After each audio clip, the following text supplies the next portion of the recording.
I'm really grateful to be here today, and I want to share with you a very powerful message that changed my life. The message is really simply this.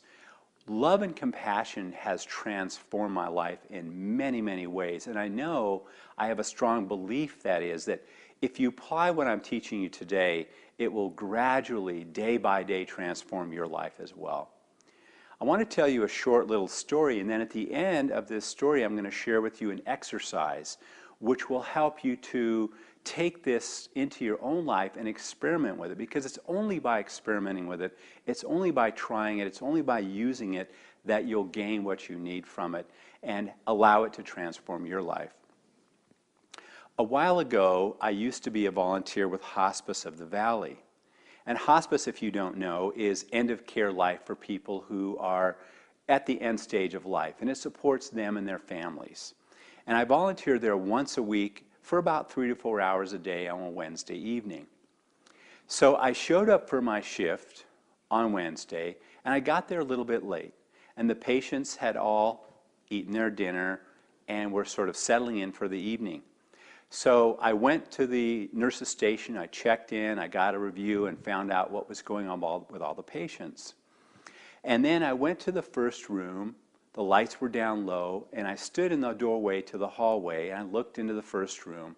And what did I see? I saw an elderly gentleman, probably in his late 70s, maybe early 80s, but he looked rather in good health. He was laying in his bed, propped up on some pillows. It was totally quiet.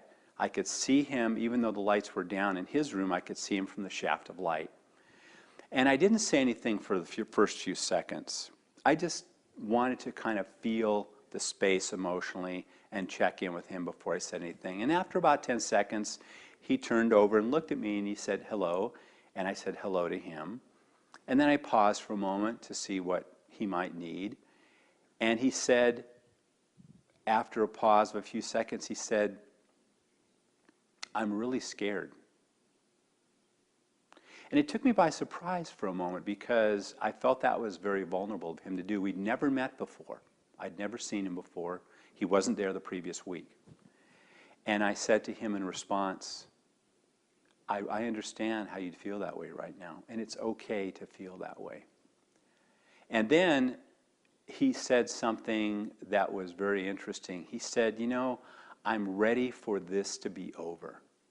And by that, I think he meant he knew that he was about to pass away and he was ready for his life to finish up the final chapter.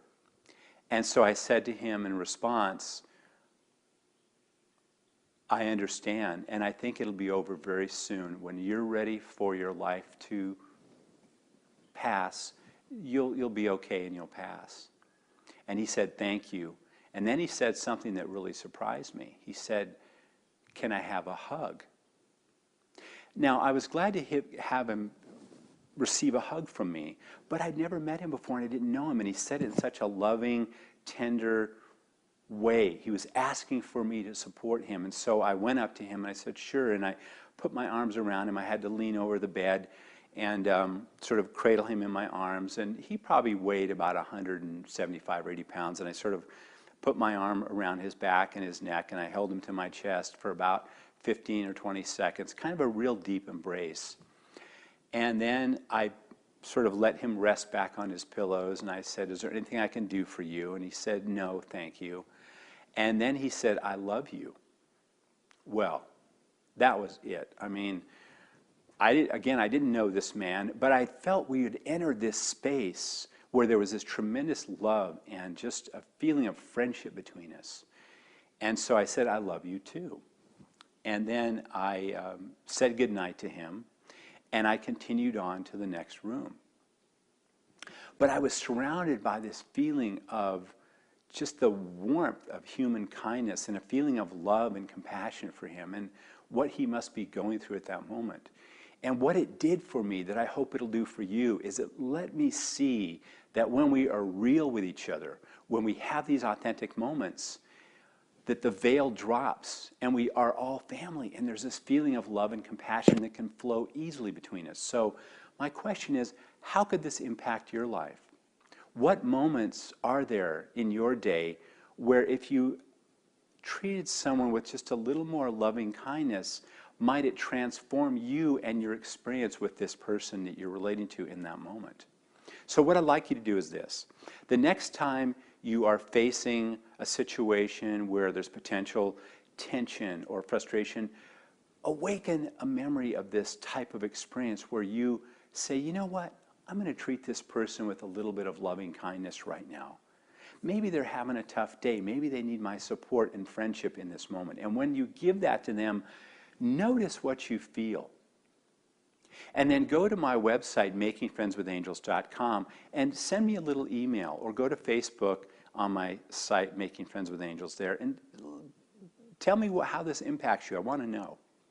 So thank you for listening. This is Christopher Lee May, and I hope you've enjoyed and benefited from this. And I want you to put a little bit of loving kindness and compassion in your day every day, and then let me know how it's going for you. I hope it transforms your life and brings you great peace and happiness. Thank you for listening. Take care.